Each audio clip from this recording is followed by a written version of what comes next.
Assalamualaikum warahmatullahi wabarakatuh, Ustaz. Waalaikumsalam warahmatullahi wabarakatuh. Silakan Ibu pertanyaannya. Gini Ustaz, saya mau nanya mengenai hutang. Eh, Nabi itu berhutang. Kemudian kalau orang mati syahid itu terhalang masuk surga karena masih ada hutang. Kemudian di Quran itu boleh hutang, buktinya ada ayat mengenai hutang.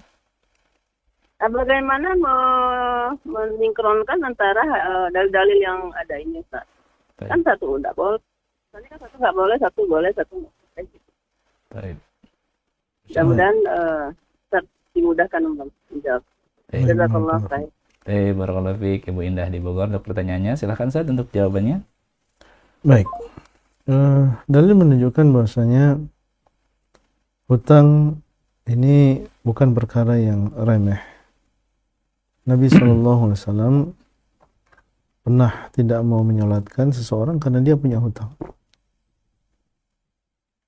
Ini menunjukkan bahwasanya berhutang ini bukan perkara yang ringan. Oleh karena itu, jangan sampai seseorang bermudah-mudahan untuk berhutang.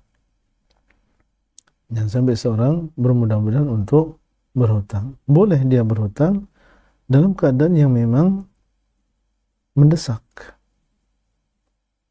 Dalam keadaan yang mendesak. Adapun berhutang hanya karena ingin bermewah-mewahan.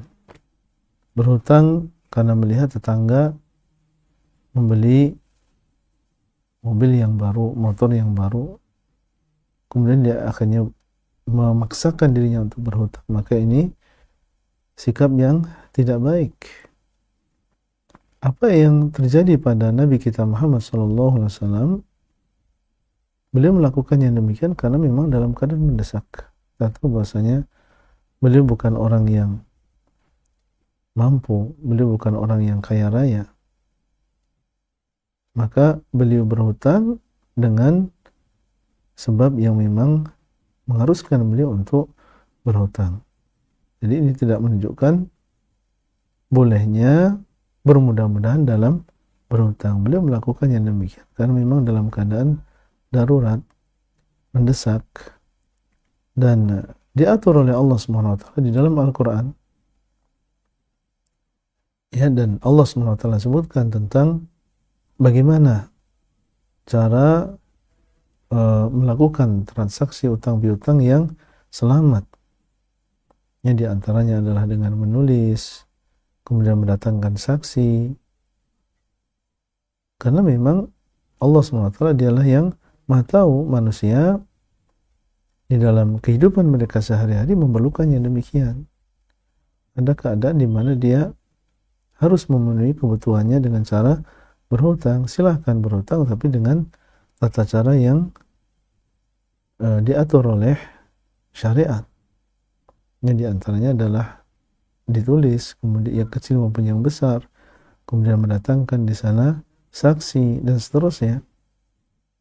Bukan berarti adanya ini semua kemudian berarti kita boleh bermudah-mudahan dalam berhutang. Tidak demikian.